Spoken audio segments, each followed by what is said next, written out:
Bonjour chers élèves, j'espère que vous allez bien et je suis sûre que vous attendez cette leçon avec un grand plaisir. Aujourd'hui, on va parler des articles définis, le, la, les, des articles indéfinis, un, une, des. Les articles sont toujours positionnés avant le nom. Ils s'accordent en genre et en nombre avec les noms auxquels ils se rapportent.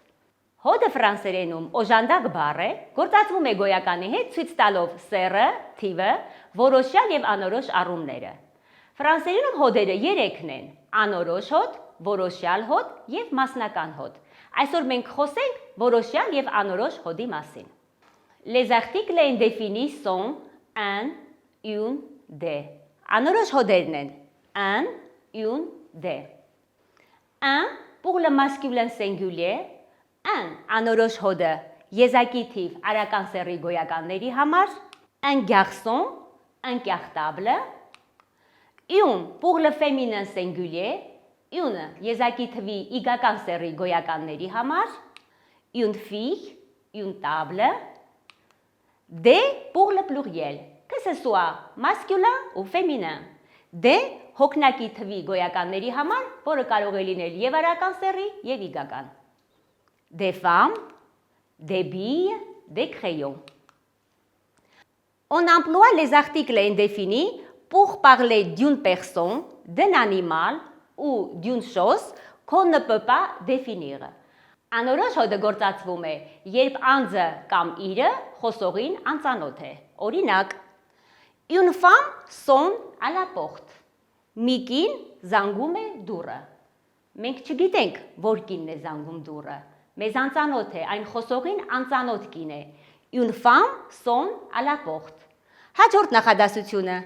C'est un village. Սա գյուղ է։ Մենք չգիտենք, որ գյուղի մասին է խոսքը։ Այն գյուղի, որտեղ ես իմ անկությունն եմ անցկացրել, թե այն գյուղը, որտեղ իմ ծնողներն են ծնվել։ Պարզապես, c'est un village. Il n'y a pas de précision. Ce sont des fromages français. Սրանք ֆրանսիական պանիրներ են։ Այս նախադասության մեջ մենք նույնպես օգտագործել ենք հոգնակի թիվ անորոշ հոդ, դեն, որովհետև մենք չգիտենք, որ պանիրների մասին է խոսքը, մենք չենք նշում նրա տեսակը։ On va parler des articles définis. Այժմ կխոսենք որոշյալ հոդերի մասին։ L'article défini désigne une chose unique. Որոշյալ հոդը ցույց է տալիս, երբ գոյականը իր տեսակի մեջ եզակի է։ Le ciel, le soleil, le ciel est bleu, le soleil brille. Երկինքը կապույտ է, արևը փայլում է։ Մենք այստեղ գործածել ենք որոշյալ հոդ, քանի որ գոյականը իր տեսակի մեջ միակն է՝ երկինք եւ արև։ On emploie les articles définis quand on veut distinguer deux éléments. Օգտագործում ենք որոշյալ հոդ, երբ ուզում ենք առանձնացնենք կամ մատնանշենք իր կամ անձը։ Օրինակ, la voiture de gauche est plus petite que celle de droite.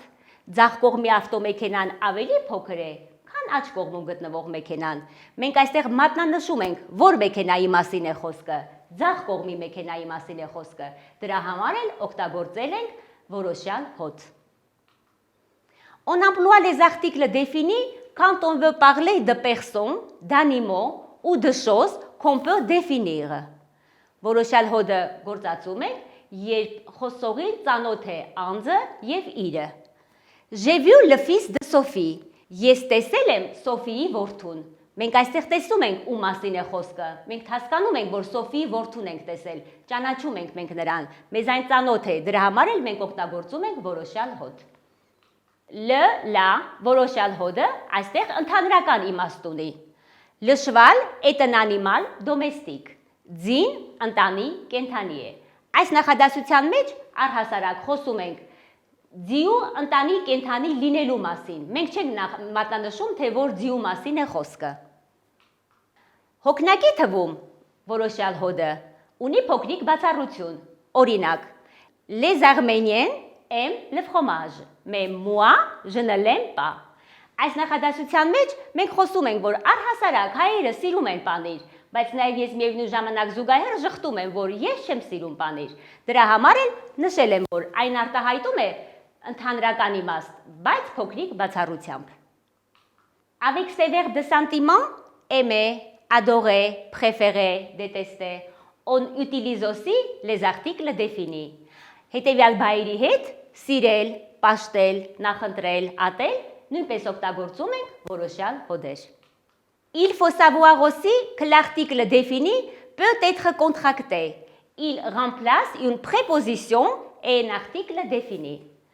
Ուրեմն որոշյալ հոդերը կարող են միաձուլվել a եւ d նախդիրների հետ։ O et la contraction de a, le, nous allons au cinéma, on միաձուլվել է l որոշյալ հոդի հետ եւ ստացել o։ Nous allons au cinéma, այս նախադասության մեջ մենք տեսնում ենք միաձուլված on, որը սլաքով ցույց ենք տալիս, կազմված է a նախդրից եւ l որոշյալ հոդից։ O est la contraction de a, le, il est arrivé aux États-Unis։ Այս նախադասության մեջ մենք տեսնում ենք, որ a նախդիրը միաձուլվել է l որոշյալ հոդի հետ եւ ստացել է o միաձուլված հոդը։ Du est la contraction de le jardin du voisin est magnifique.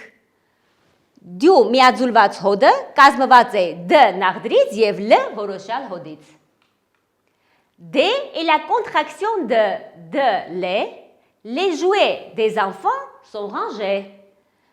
Այս նախադասության մեջ երեխաների խաղալիքները դասավորված են։ Մենք տեսնում ենք, որ D-ն կազմված է d նախդրից եւ l որոշյալ հոդից։ Ուշադրություն սիրելի աշակերտներ, դուք այս նախադասության d չշփոթեք անորոշ հոդ d-ի հետ։ Նորից եմ կրկնում, այս նախադասության d-ն կազմված է d նախդրից եւ l որոշյալ հոդից եւ կոչվում է միաձուլված հոդ։ Սիրելի աշակերտներ, եկեք ամփոփենք ինչ սովորեցինք մենք այսօր։ Այսօր մենք սովորեցինք ֆրանսերենի որոշյալ եւ անորոշ հոդերը, սովորեցինք նրանց գործածությունը խոսքում, սովորեցինք նաև, որ որոշյալ հոդերը միաձուլվում են a եւ d նախդիրների հետ եւ ստանում հետեւյալ տեսքը։ Այսօրվա համար պատրաստել էի այսքանը, կարծում եմ ձեզ դուր եկավ, ցտեսություն, à très bientôt։